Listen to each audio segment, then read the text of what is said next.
This is Ryan Omega here, and before we get started on our 10,000 download episode, I wanted to thank all of our patrons on Patreon, which is under Patreon/Life Action Roleplay, who have been able to support us through all of this time, especially our Fireball contributor Talon Bowler, as well as Geeky Tees, Twin Mask, Aaron Ludlow, and Treasure Kafala. Thank you so much. All of these contributions go into paying site fees and upgrades to equipment. And thank you to all of our listeners for your support. We literally could not have made 10,000 downloads without you, and we're looking to make 10,000 and more. Now on to the podcast.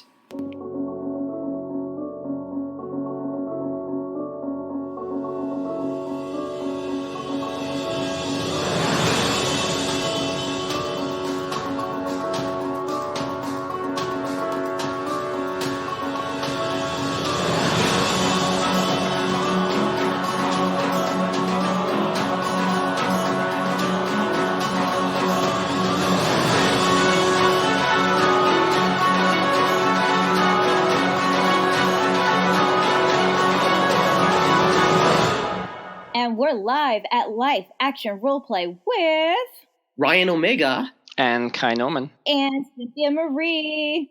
I'm back, finally. I know. Oh my God, we missed you. Oh, I missed you guys too. All right, so I guess what are we drinking today? I had cranberry juice. All right. I am drinking some coconut rum liqueur because that is how I roll today. It's been that kind of a day? Yes. Okay. And I'm having some hot raspberry tea because it is cold right now, and LA should not be this cold. No, it should not, and it should not be raining this much either. Oh God. I know we need rain, but no, this is a little too much. All right. Shout-outs. Does anybody have any shout-outs? I think I've kind of pushed on this vein before with my shout-outs, but I'd like to kind of do a shout-out again to... So there's two different kind of tiers to the team that I have, and I feel very lucky for having it, Dystopia Rising NorCal. And that would be I have my staff members, and then I have an army of amazingly talented, wonderful marshals, which are volunteers. They get some, kind of discounts on their ticket and things like that. But primarily they are there helping run the game and basically making sure everyone is kind of having a friendly face. And I try to let them know how much I really appreciate them as volunteers, because volunteering for things, sometimes volunteers get mistreated and people aren't kind to them on either end. Either customers see them as disposable, or they're, the people that they're working for are seeing them as disposable as well, which can be a real shame. But I have this team of at least about 35 now, members of the community that are trying and succeeding so well at keeping everyone positive and motivated and enjoying game and hyped for game. And it just kind of, it blows me away to a level. It's like, I'm doing this, I know this is my job to a degree. And so I've got my own reasons for being enthusiastic, though my biggest is because I'm so excited to be doing these amazing things with amazing people. But their priorities are all inside the game, completely contained within, and they're just there to make sure other people are having a good time. And I have so much respect for people like that, and I'm so lucky because of that. So my shout out is to the entirety of my Marshall team that are wonderful, wonderful souls who decided to spend a little bit more time out of character helping run the game, so everyone in character can have a far more immersive experience. Aww, cool. That sounds amazing. I want to come play. Please do. I know, we'd love to have you. It'd be awesome. All three of us in Kai's game. One of these days, I will get there. I promise. Sin, do you have any shout-outs? Yeah, I actually got two shout-outs. The first goes to my family. It's our little word for our amazing supporters on LA by Night from Geek and Sundry. So all of you guys who are tuning in, thank you. You guys have been amazing and keeping us going with the show. We're on season 2. It's insanity. Congratulations. Thank you. It's super cool. I'm really excited about it. And then my second shout out goes to my my first LARP family, One World by Night, La Sangra specifically. I finally made it back to LARP last game, and it was our winter solstice, our winter court. And despite a lot of rolling eyes, attitude, and a fair word exchange, Lola made it to Seneschal. Yes. So I'm really looking forward to all the drama that occurs, the dramedy that occurs with it, and I'm just so grateful that everybody was so accommodating and sweet to me after all of the drama. Mm-hmm. It was a lot of drama. So there you go. Love you guys. Thanks. All right. I have a couple of shout outs. The first one is to our friend Kaylee Bray for Dice, Damsels, and Everything Nice, because I know how much work she and her crew have put into that and how stressful this had been for her, like just planning it and even on the Indiegogo. But man, it's a hit. It's really, really popular. I want to reiterate it. It's actually Damsels, Dice, and Everything Nice. Thank you. You're welcome. Yeah, you did such a great job, Kaylee. You should be proud, and congratulations. The other shout out is to my game of Hollywood Forever. And we're on our third game, and it's interesting to see what happens when, due to circumstances, we didn't have the prince or the seneschal.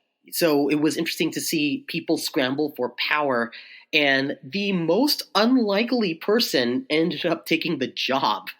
And I was shocked, but I was amazed by how well Viv role-played her character without compromising her character because she suddenly had power. And also to Angela Bassett, like she Lasombra the hell out of council. Like it was amazing. There was a point where Susan, like the Bruja Primogen, played by Kelly, wanted to nominate her prince. And I'm like, you can't make a Lasombra do that.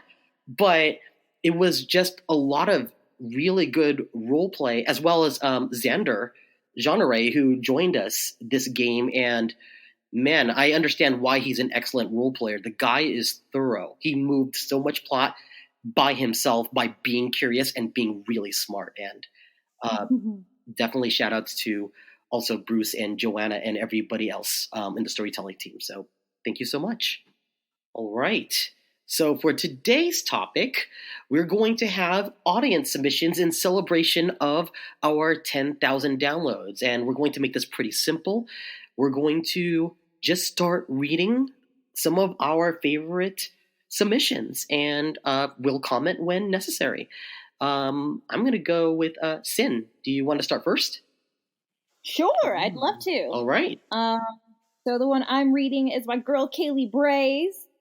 So in her words exactly, first LARP ever, very heavy on puzzles and escape room elements. I was coming late from work, so I had more of an NPC role.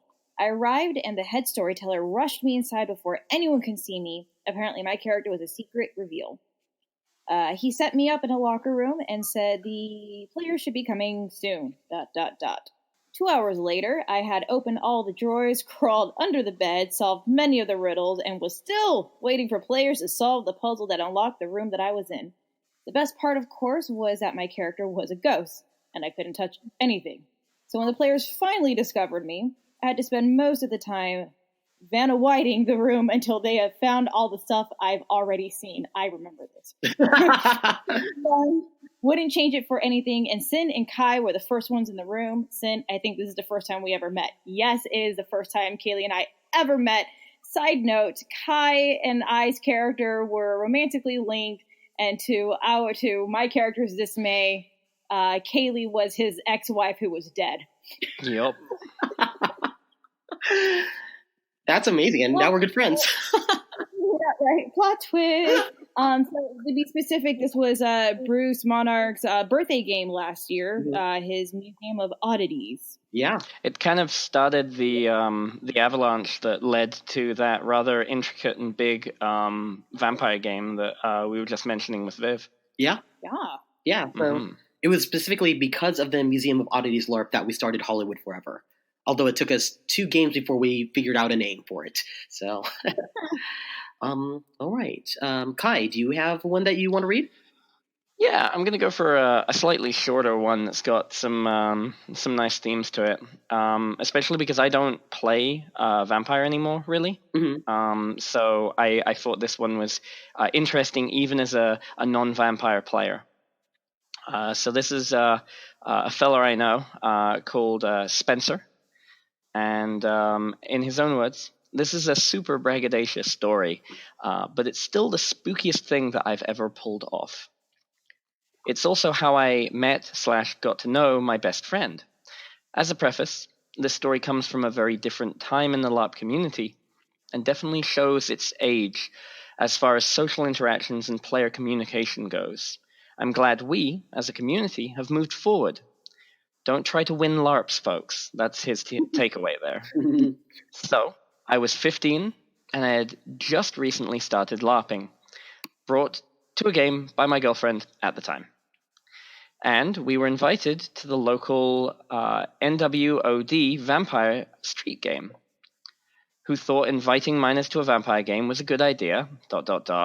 No clue there. The game had about 20 to 25 people on a good night, mostly experienced LARPers. Our first couple of characters got PvP'd pretty much instantly because we were 15 and had no idea what we were doing. But then, I came in as a ghoul, a blood-addicted, obsessed human with mild vampire powers, for those unaware.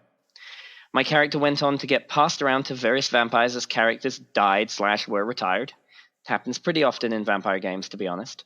Finally, the ghoul hot potato lands in Grant's lap.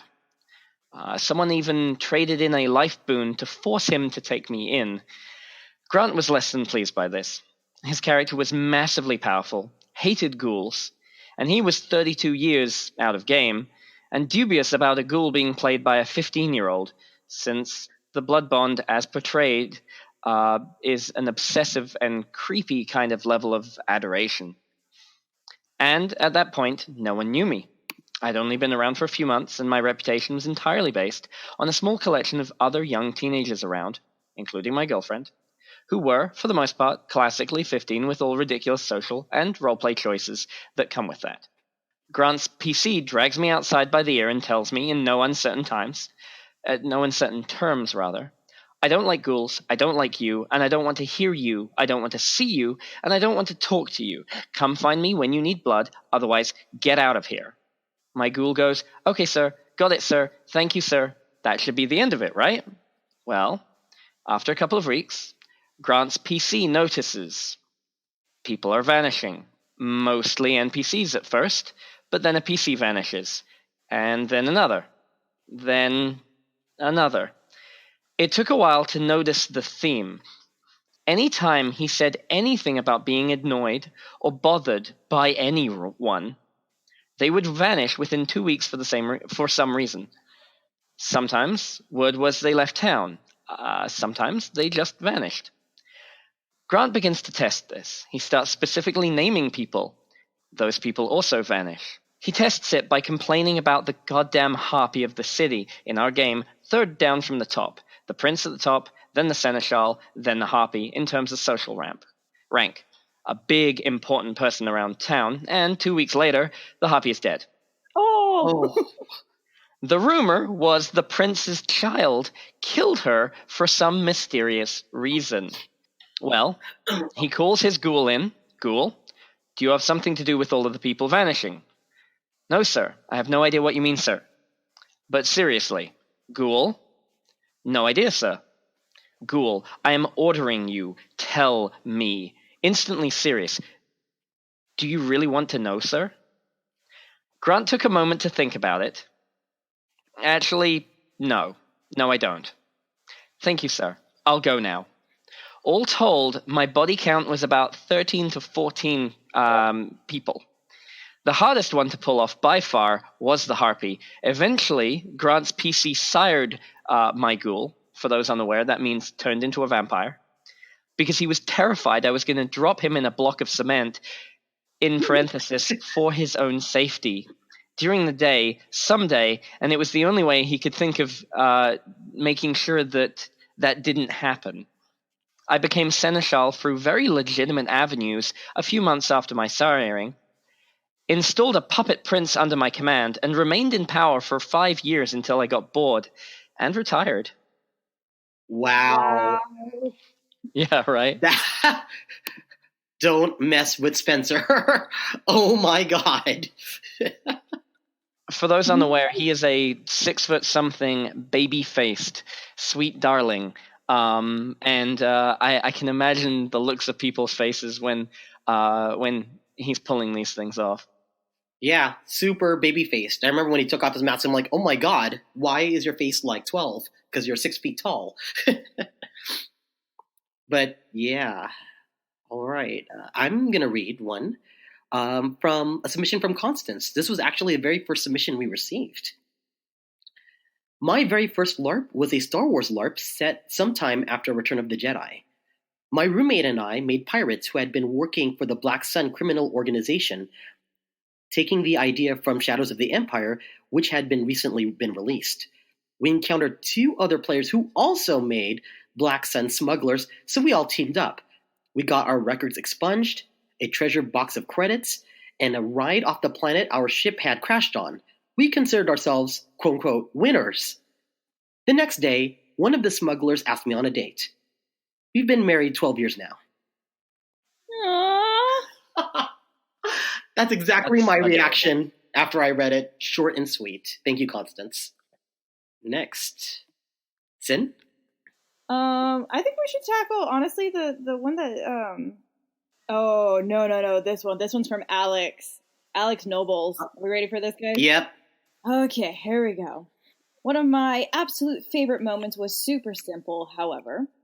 It was my second or third game of Twin Mask, and I was sort of playing my character with a pretty open-ended personality, trying to keep as many opportunities as possible available to him. I had a few general ideas for some skullduggery and mischief, but he had no philosophies or morals he lived by.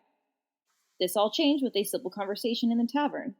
The more experienced nobles were teaching the newer characters when one of the newer nobles, Adria, actually, LOL, orders my character to get on his hands and knees to serve as her footstool. An older noble noticed this and asked, "Who is he?" Lucinia replied that he is her footstool. They asked Carnum, "Is this true?" To which he replied, "If being a footstool keeps me alive, I am a footstool." At first, I was just trying to be funny in the moment, but the character took this remark much more serious than I did, and I rolled with it. From then on, he would be whoever and do whatever he needed to do to survive. 2 years later, he still lives by that philosophy. If the players hadn't given his footstool comment a second thought, I probably would have shortly forgotten about it. The coolest thing about this interaction is that it was the first time my character had been drastically shaped by other players. What would have been just another punchline became the most central quote on his wiki page. That's a good one. Yeah. That's a good one. I like how those things kind of change up. I will say, unfortunately, it is Adria, not Adria, but I mean, that is easy to mess up on paper. I actually thought the same thing when I first met Adria. So yeah. Kai, do you have another one? Yes, I have a really long one. So this gives you you guys a good moment to take a break, as it were. And I might this might be the second, and I might do another one after this, but this one is real long, so I warn you. Yeah. All right. This is in Poland. There's a number of quite big high production LARPs, and in Europe as well. There are a lot of these really interesting ones,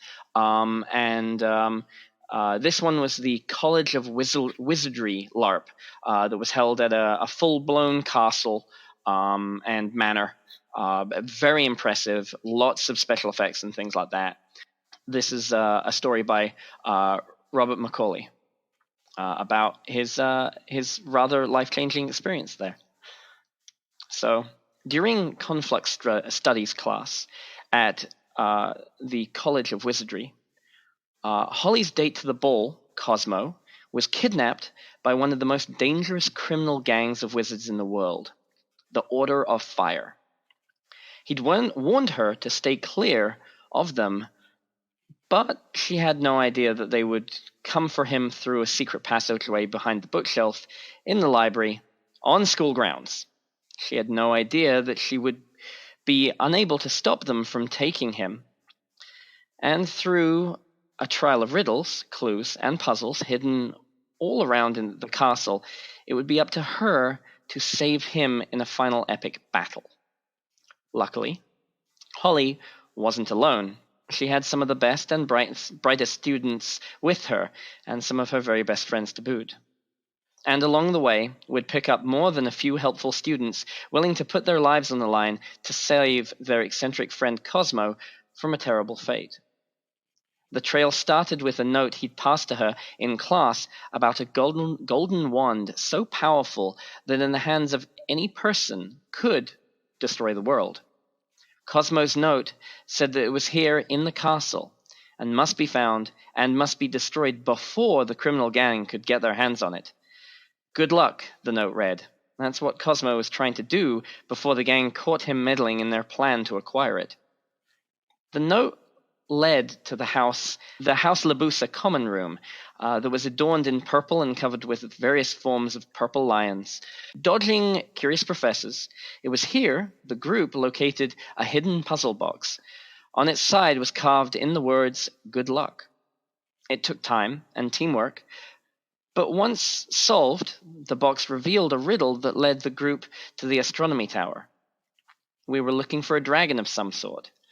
Moving as quickly and as casually as possible so as not to attract attention or get detention from running in the halls, the group raced to their next location.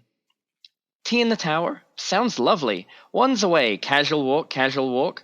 Inside the tower was a concealed dragon chest with a codex and another clue, this time in a leather journal. Once deciphered, though through knowledge gained in runes class, the codex lock released a key and location, leading us to the dungeon deep within the castle where we found a cursed game that had to be played to completion to progress. As the pieces fell away, it revealed a black and gold talisman, gems, coins, and a courage potion as well. Holly put the talisman around her neck, tucked the journal in her left boot, and the letters in her pouch. The group was careful not to leave a trail behind, just in case they were being followed. After the group took a few sips of the potion each, they put their wands away and headed to the tavern. Why the tavern? Well, that's because where spirits dwell and their thirst be quelled. The ghost, at first, refused entry, until Holly presented him with the talisman from the dungeon. He was prepared and challenged her to a feat of strength, winner takes all. Arm wrestling with a ghost?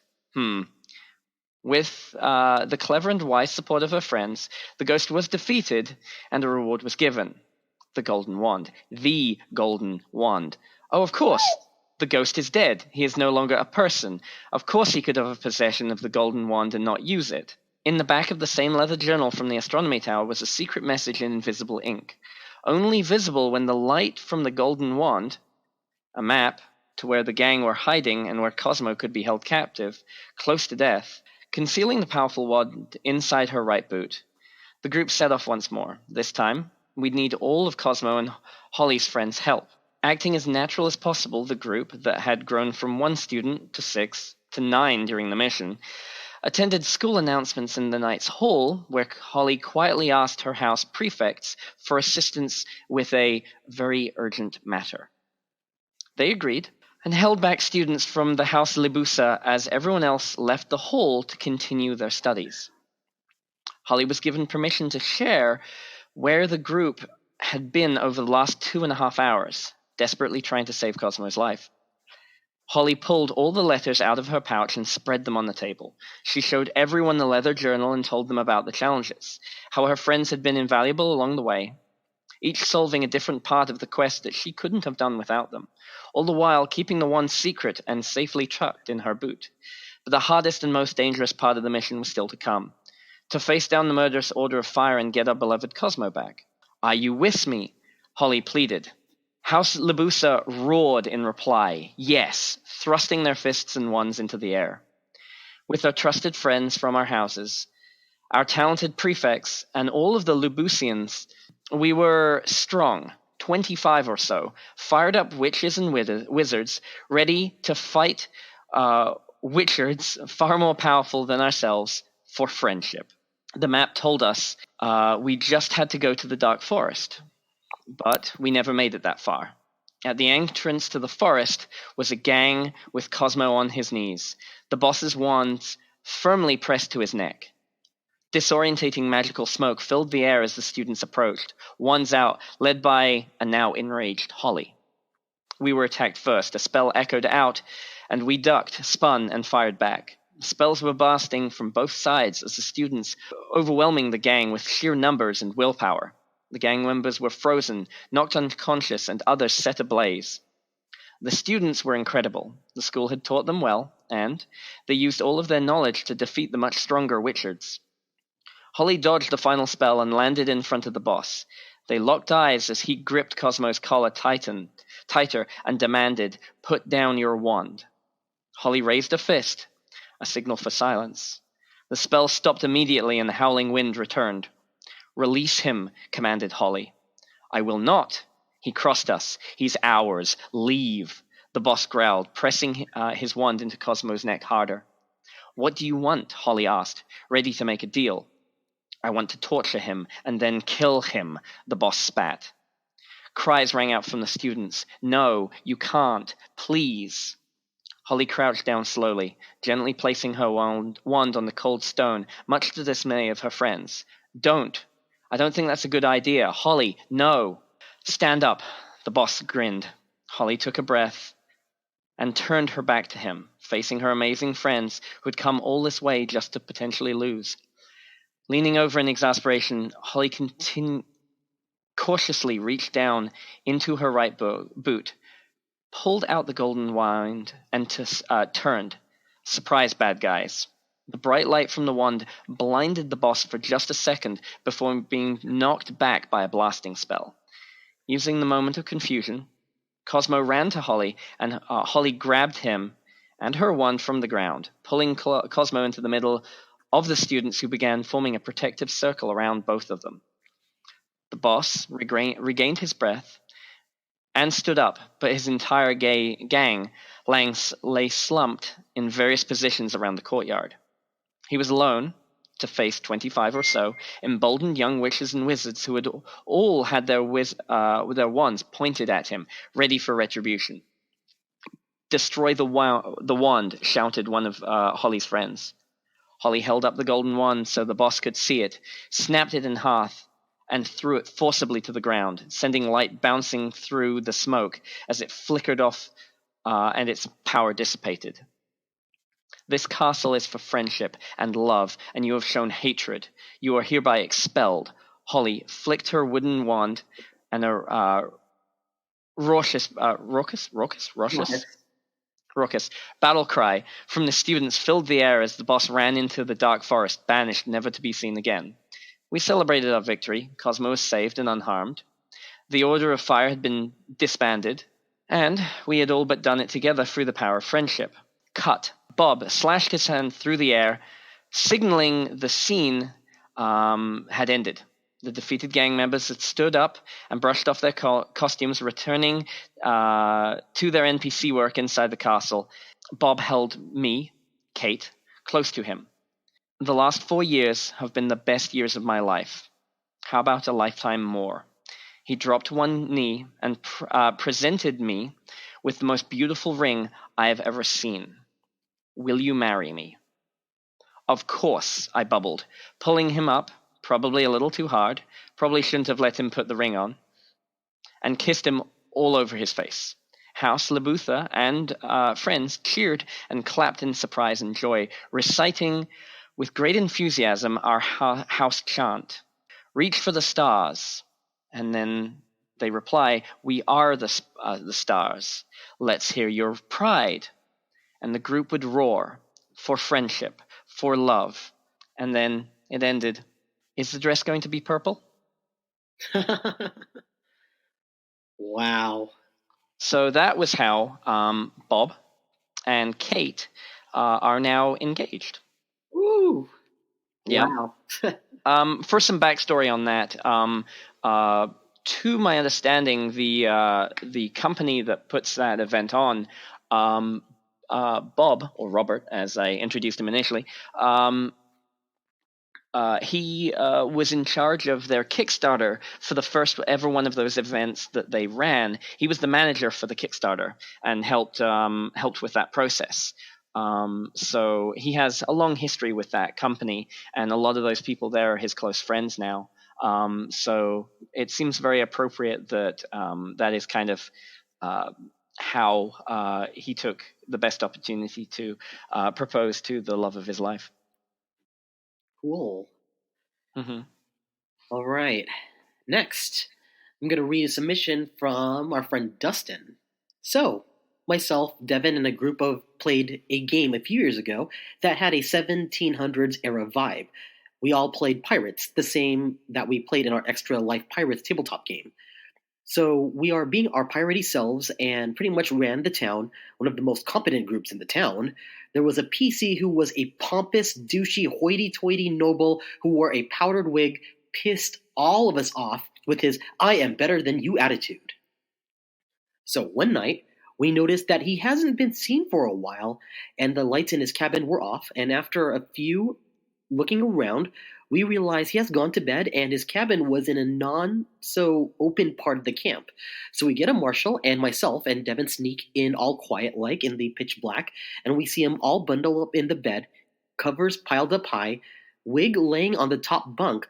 So we quietly killing blow him, steal the wig, and inform the marshal, who goes in, wakes them up, and tells them that they have been killed. As that happens, we saunter on into town so we can show face and not be accused. We are pretty high on adrenaline and excitement from the successful murder when coming out of the trail about 5 to 60 yards ahead of us, lo and behold, the guy we just killed wearing another wig.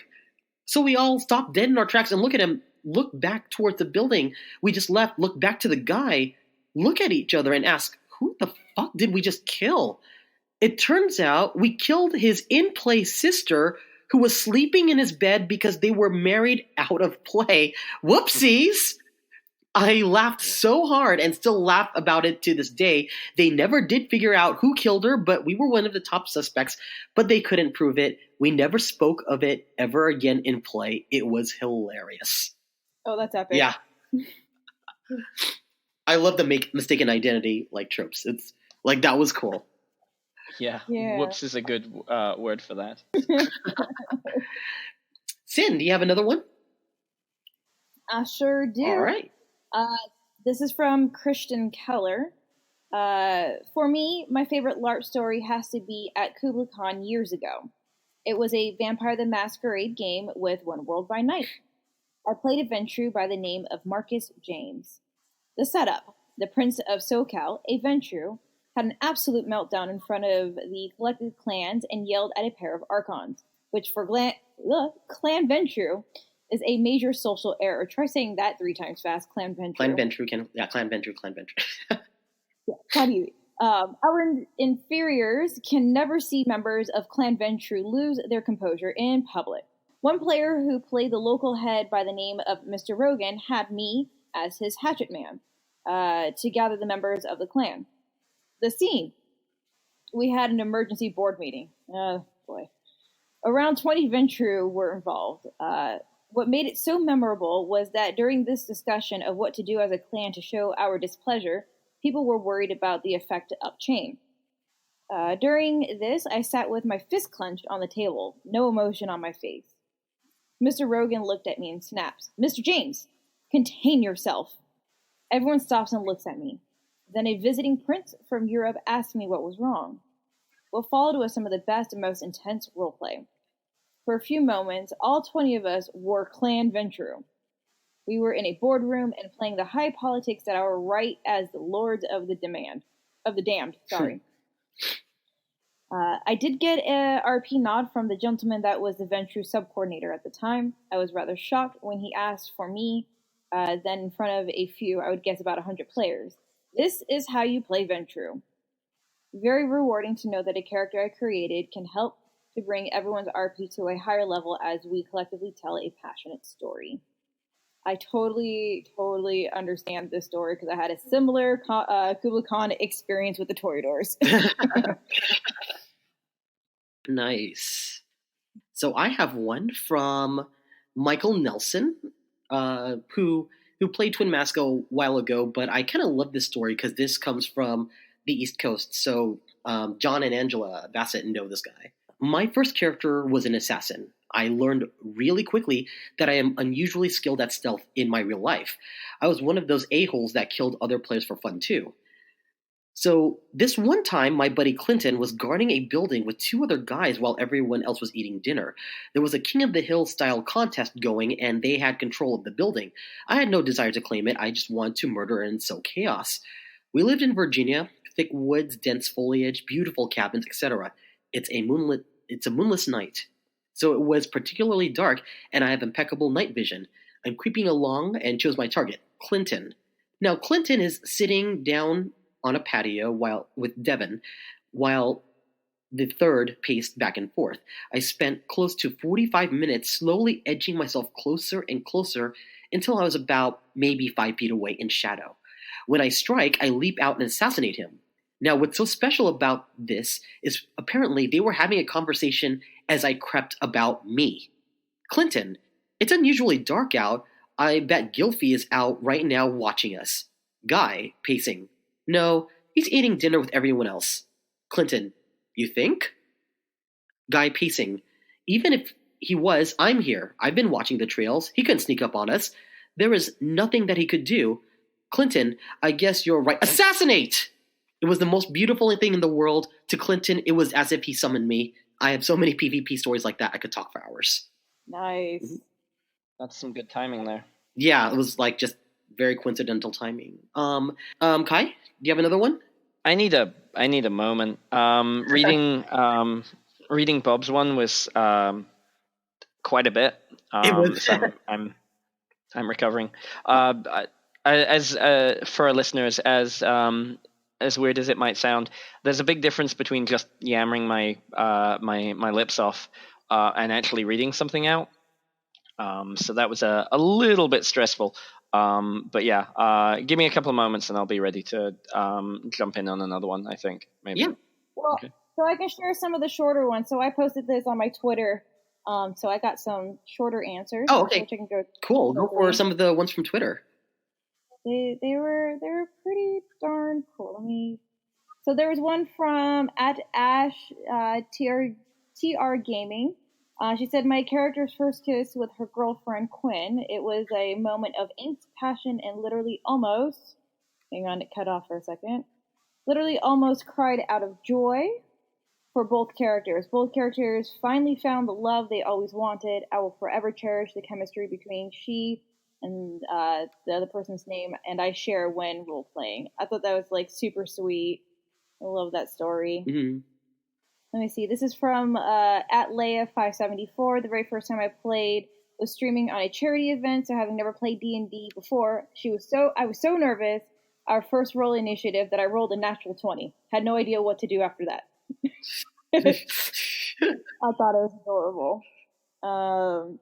There's actually a couple of natural 20 rolls for being the first time people role played, so I thought that was luck was in their dice at that moment. Luck is opportunity meets preparation, so apparently.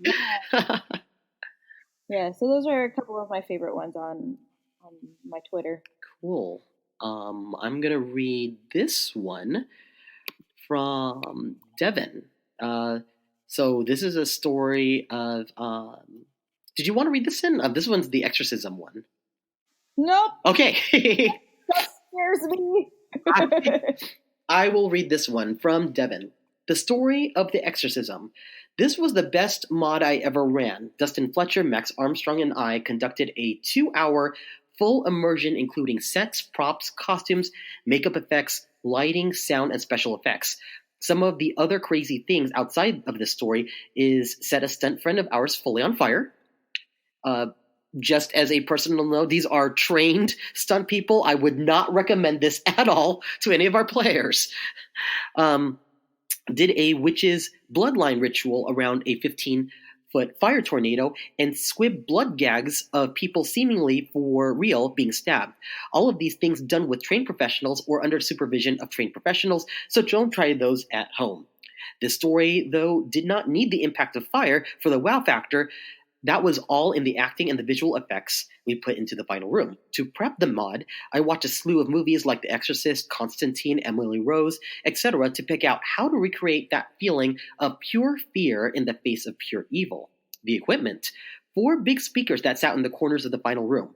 Voice changer and mixer. 6 lamps, all hooked to a chaos lighting modulator programmed to go off at certain intervals of on, strobing, and off to pitch black. A contortionist with full white pupilless contacts and FX to make up to do a really creepy Linda Blair-esque look. A child-safe chemistry kit to cause the skin of the actor to look as if it was bubbling when splashed with water. A fully fizz-wrapped foam chandelier that falls on players. A foam books and bricks that fly at players off walls. A fog machine and a team of people behind the walls orchestrating the cinematic beauty of the mod. Oh my god, I would love to. I'm already starting to cry. Like, I'm not sure. I would never be able to make it through this. I would want to see this executed. This is insane. Well, I'm just sitting here taking notes. Dustin and I came in as demon hunters at the start of the demon water plotline. We hooked our players with the mother of a young girl sobbing to the players about her acting strange and not looking like herself, with us telling them of the signs of possession. We needed a group of 10 people to memorize lines in order to recite them in the correct succession. Otherwise, the young girl or themselves could die. We had our people and went to the home of the possessed after they memorized their lines and the best they could in 30 minutes. The first room was nearly pitch black with a singular light focused on a young girl in a nightgown crying. When the first person touched her, she looked up and screamed at full force. This was a girl could scream and you would hear it half a mile away. This caused the players to become stunned and deaf as she ran away into a later room. Mind you, every wall is decorated to look like wood and stone, and some rooms even had furnishings that we found available at the campsite. The next room was full of black light and a faint smell of sulfur or brimstone. The room was foggy, and demonic writing in black light chalk was etched onto the floor. 3, quote-unquote, invisible demonic creatures in full makeup messed with the players as they had to pretend to not be able to see them. Costumes provided by the prestigious haunted house Netherworld.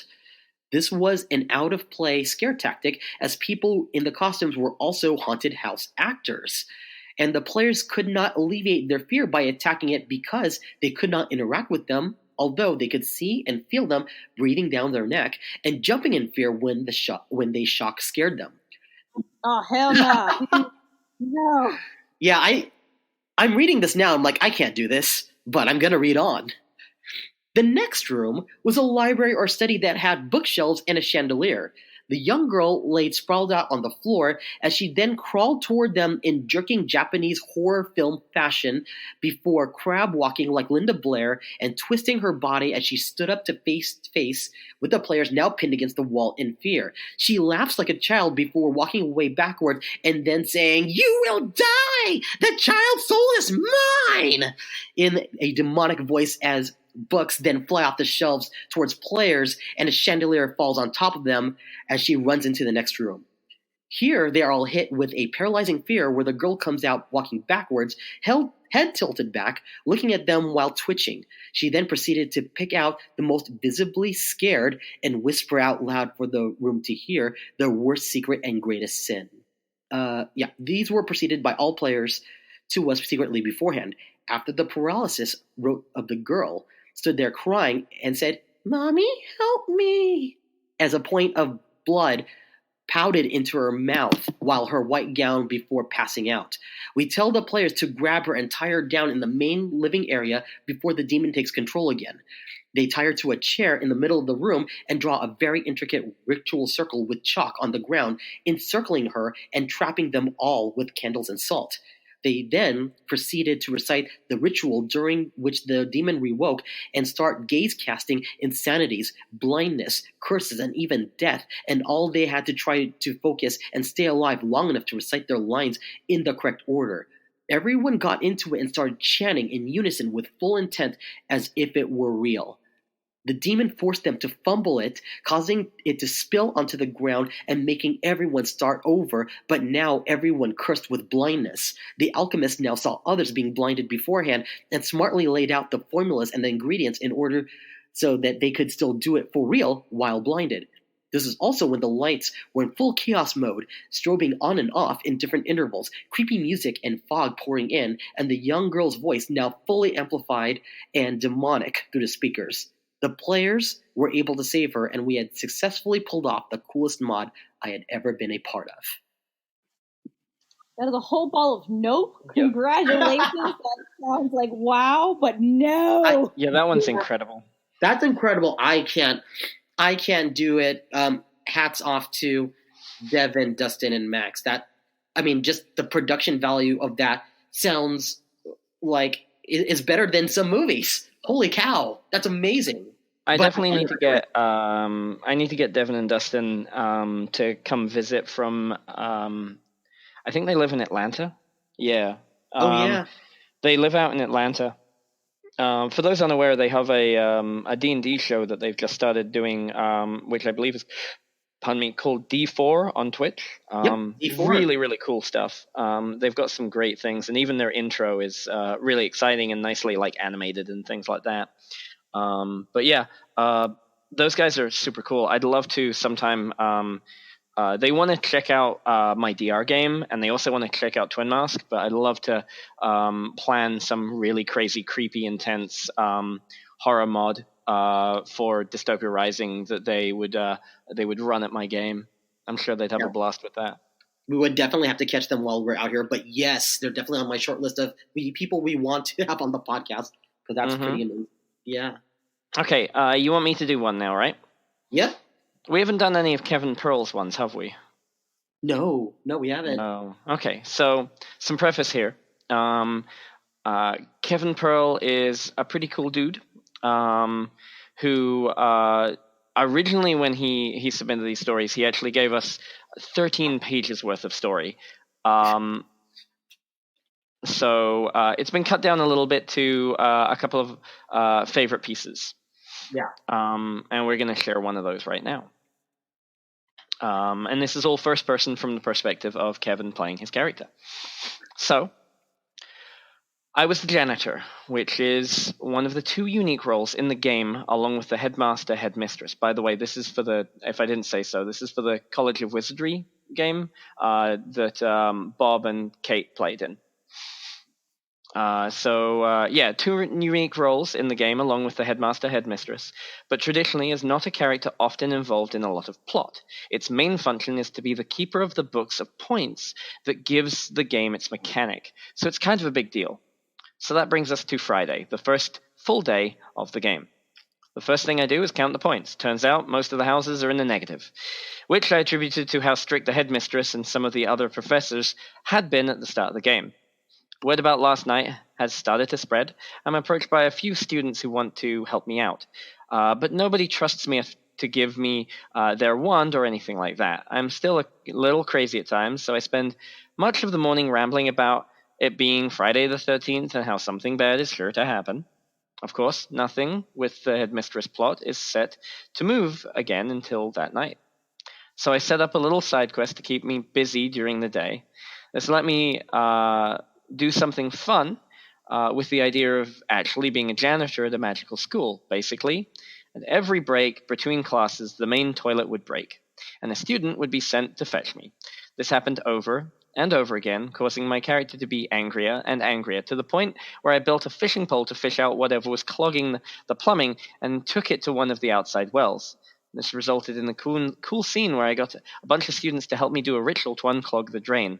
After that, I returned my fishing pole to the storage area and noticed a simple-looking shrunken head prop and was instantly inspired to use it further.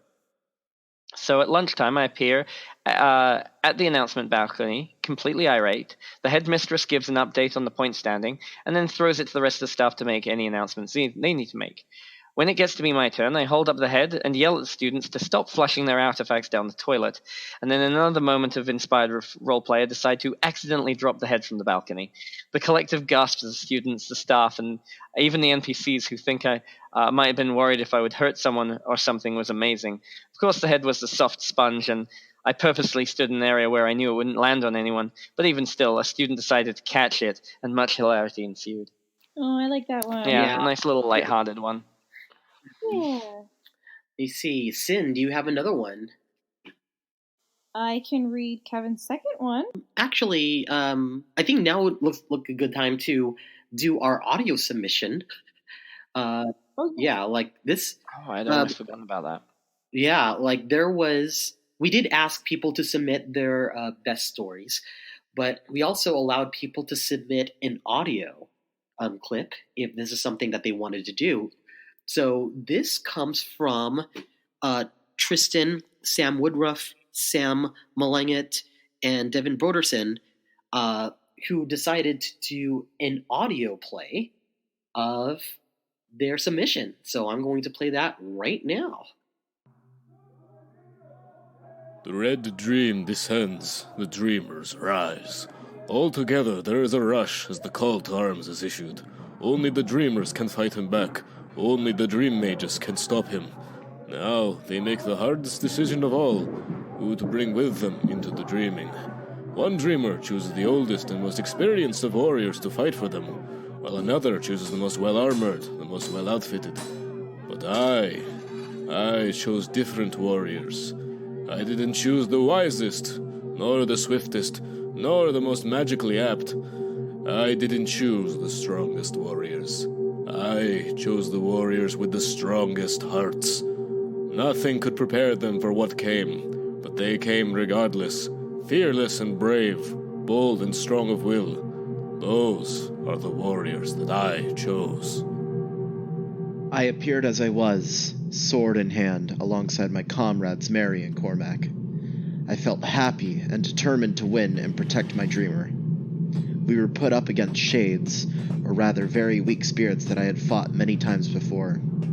I thought this would be like any other battle, but as the battle raged on, it proved more than I imagined. I stood strong. Alongside my friends is where I needed to stand. I drew strength from my gods, offering them a prayer as a sword struck me. I killed another, and another, but they just kept coming. I still stood strong, but then, as a blade struck my torso, I could stand no longer. I fell. With my last breath, I thanked the gods for giving me the opportunity to die fighting next to my friends.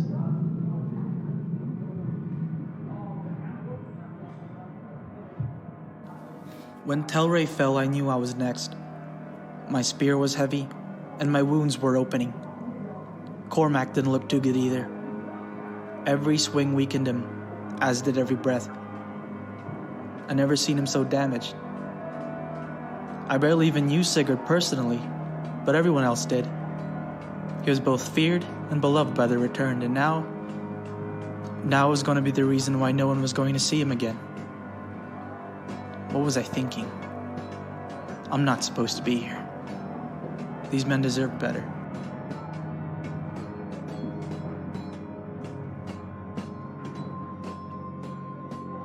The others had fallen, and I became the last line of defense of Sigurd's life. If I fall, we all lose. The shades closing in on me, the clashing of blades and the cuts of shadow are becoming all that I know.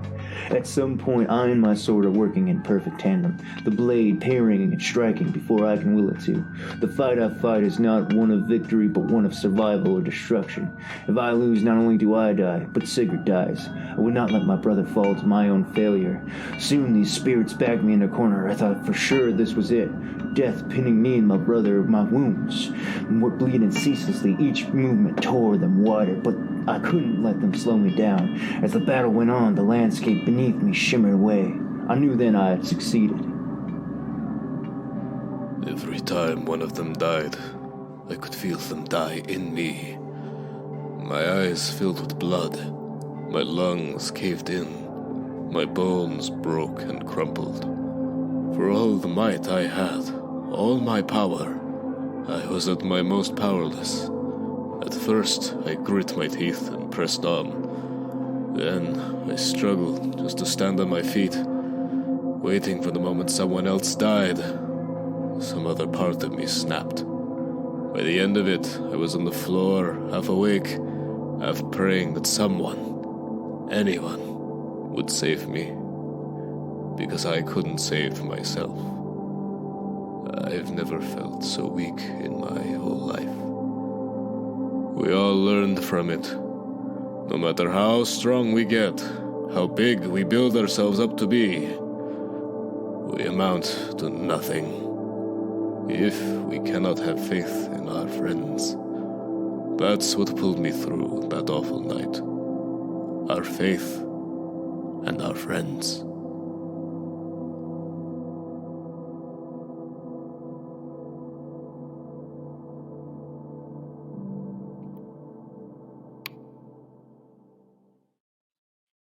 And that was Tristan, Sam, and Devin's submission. Wow, so can we get audiobooks about twin mass battles? Right. That was really amazing. I really enjoyed that. I love that they took the time to record all of that and like back it and everything with like sound effects and atmosphere, because that was above and beyond what we were asking for people to do. So I mean, like, hats off to all of those guys, especially because I mean, I've seen them play and I've played with them in Twin Mask, and they always bring their A game to the game and try very, very hard. Actually, if I recall correctly, that fight was actually something that you and I were involved in, right, Ryan? I think we mentioned it in a different episode, right? Yeah, we were talking about this particular scenario with the Dream Mages and having champions. So Tristan is a stronger Dream Mage, so he had 3 champions. At the time, my character in Twin Mask, Sicariel, only had 1 champion, and so we asked your character to come be his champion. So we actually portrayed this from a different perspective altogether, but in the exact same battle, which is interesting. So many battles have different perspectives, and it was just very, very cool. Like, I wouldn't mind listening to a bunch of people's stories being told in character if the production value is like that. It's just really cool. Right. I mean, that might be kind of something that we could maybe try and look to into the future. But I mean, leaning back into that scene that Tristan and everyone described, I think what I really liked the most about that was how somber all of them sounded with everything. It really brought the weight to the experience. And for those unaware, because I mean, it was there was about like 15 of us that were maybe involved in that big fight, and it was kind of a wave system where some of us would kind of magically appear and fight, and then we'd disappear, and there would be different people that we would be having to kind of look after and defend. So every time Sicariel would appear in the middle of the room to play the game of chess, and couldn't be involved in combat, I would appear to my character would appear to protect you. And I remember a very different experience. I remember how other people would fall around me and die, and I mean, my character is an agility fighter, so I was relying on not getting hit and hitting things with alpha strikes before they could get to me. But when you're playing a tank, it's a war of attrition, and those wraiths were coming harder and harder and harder. So it was getting pretty damn scary. And I think the general vibe for a lot of us was, we're going to die. Like, we're all going to lose this game, and we're going to die, and we're going to run out of people to protect us. Which caused Sicariel to take drastic measures. Yeah, that's what caused Sicariel to flip the chessboard and end things right there and sacrifice himself, hoping that he could save everybody else. So, and it paid off. It paid off. It did pay off. So I'm looking at the time, and it looks like we're going to wrap up right now. We do have a few other stories, but I think what I want to do is I want to post these on our Patreon, which is on Life Action Roleplay, and you'll be able to hear some of these other stories that we managed to collect from our audience. And thank you so much for the support of the Patreon, but also our listeners. Like 10,000 downloads is still mind-boggling, but we really could not have done it without everyone's support, listening here, sharing the podcast, giving us topics, the guests that have come with their insight, and of course, Cynthia Marie and Kai Yes, and it's really humbling. I feel having that many people like kind of listening to us. It's a little scary for me. I don't know how that feels for you. It's intense and amazing all at the same time. Like this started as a little crazy conversation about Ryan saying we should do this, and I tested his will, and here we are. What, a year and a half later? Yeah, a year and a half later, and 10,000 downloads, and who knows what's going to be out there next. It feels like, and I feel blessed. I know I'm using that word, but I do feel blessed that we have no shortage of people that have wanted to come on as guests to talk about different topics, and we will definitely entertain those as we proceed forward. Yeah. So, Cynthia, what is your social medias where people can see what you do? Oh my God, this list has grown since we started this thing. I know, for all of us too. Right? So yeah, you can find me on Tuesday night on Sirens of the Realm. That's on twitch.tv/DND, or on YouTube if you want to catch earlier seasons. You can catch me on Friday night on Geek and Sundry's LA by Night. We're on season 2, as I mentioned before. That's also on twitch.tv/Geek and Sundry, or I believe you can check it out on Alpha. And again, extras or seasons before, you can check it out on YouTube. Obviously, you can find us on Live Action Roleplay. Yay! If you want to talk to me on social media, I'm on Twitter @SynDancer. I'm a lot more active than I was a long time ago. Or Instagram, Cynthia__Marie. All right. Kai.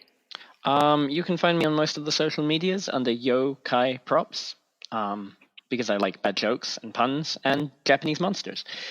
You can find my LARP at dystopiarisingnocal.com.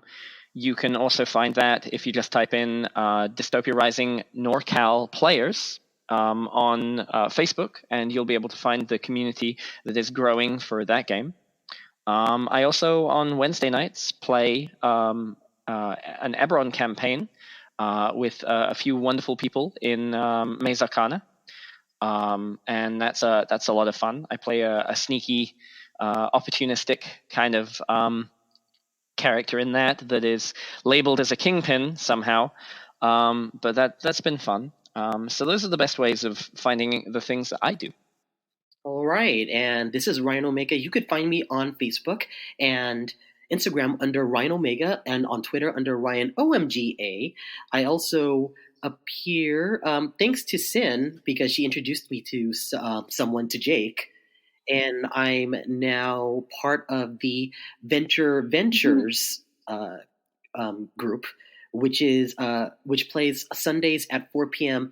Pacific Standard Time, and it is a D&D group composed of comedy writers and comedians. And Sin's sister Lex is also playing with us, so that's super cool. I'm also on Kelly Eden's YouTube channel under Dacian Brats. We just had episode 10, and the fan art is insane, and I'm very appreciative of the people submitting that to us, and they definitely get into some growth development, even though they're all 10. There's also something that's coming up that I'm not allowed to talk about, but keep your ears tuned. And again, everyone, thank you so much for supporting us. Let's see if we can get to 20,000 or more we'll do this as long as we have fun, as long as we have guests, as long as we have topics to talk about. And I know we'll have topics. I know we will. Absolutely. Go for it. I have one more shout out. We already mentioned it before, but also please check out the Indiegogo campaign for Damsels, Dice, and Everything Nice. We just got to our second goal, I believe, but we can keep it coming so we can do more episodes. I play the Spear Fighter Kita, so if you guys want to see me keep playing her, please go to our Indiegogo. Yay! Yeah, I checked out the first episode. The writing is so superb. It's so much fun. It's so good, and it's just super cool that there are a group of ladies that are behind this, and it's just so well done. You should at least check it out. Yes. All right. So from everyone here at Life Action Roleplay, bye. Bye.